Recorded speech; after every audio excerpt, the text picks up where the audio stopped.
Welcome to the Proctor podcast series presented by the Samuel Proctor Oral History Program at the University of Florida.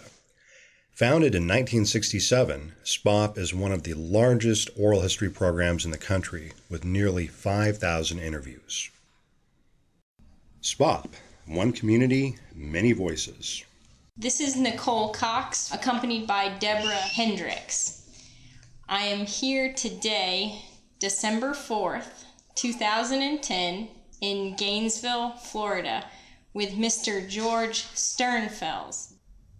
I was certainly by far one of the older men in all the units that I was in because, kids went in the Army when they were 18. Some of them lied and they were only 17. And so I was considerably older.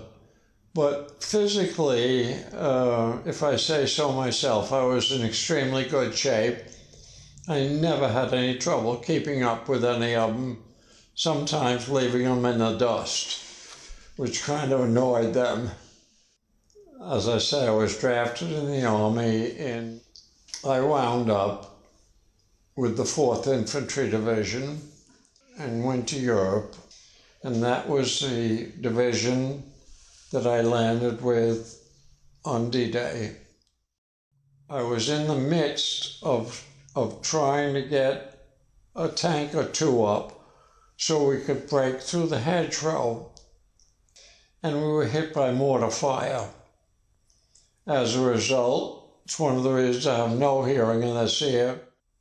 I lost this finger, and this finger I have no use of at all. They did a very good job of eventually rehabilitating me. At that time, the great General Patton said to Supreme Headquarters, "If you can't send me fresh troops, keep them. I don't want them." It came at a perfect time for me. Billeting is housing for officers. And so I was sent to the billeting section. I was assigned with another soldier, and we literally ran in the suburbs of Paris a beautiful, beautiful, way ahead of its time, apartment hotel, where officers came out of the field for, you know what R&R is?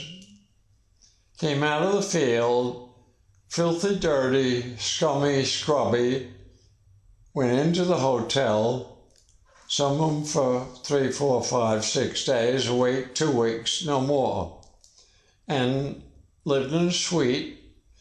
We had maids, took care of all the bedding, changed the beds, kept the place clean, and this was part of my job to have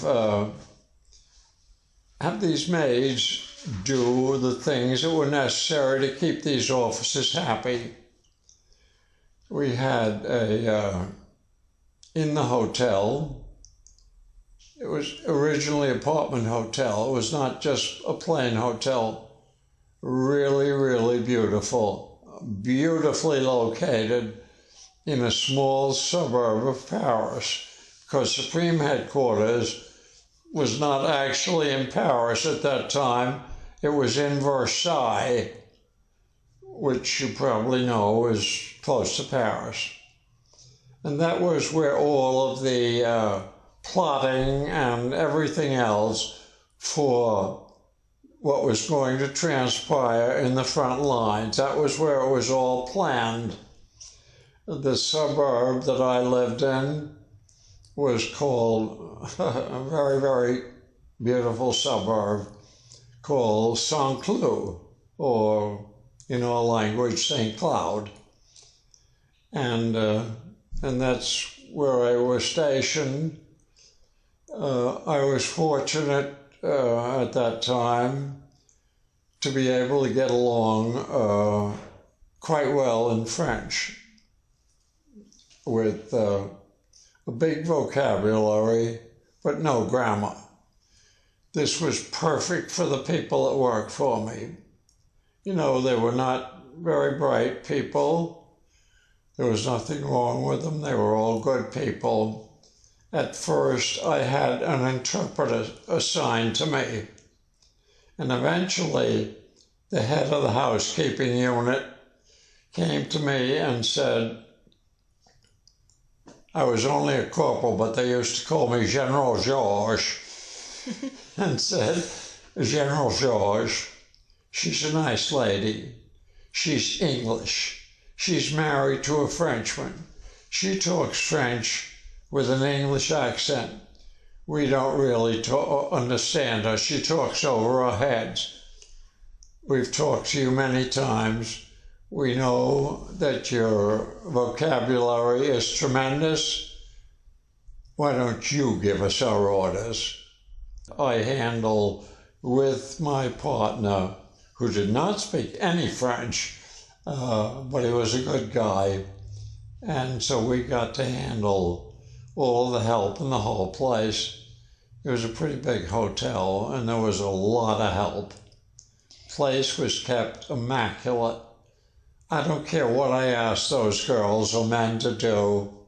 Oui, monsieur. Oui, General George. And it got done. And I stayed there until Supreme Headquarters moved up to Germany in Frankfurt am Main. My commanding officer up in Germany said to me, Sternfels, sorry to use the language, get your ass up here. You've been there long enough. Get on the next damn train and I want you up in Frankfurt. It was the end of a beautiful romance. And so I went up to Germany and still stayed with Supreme Headquarters up there. It was about the time when the Germans were starting to produce successfully, what do you call the lenses that go in? Contacts? Contacts.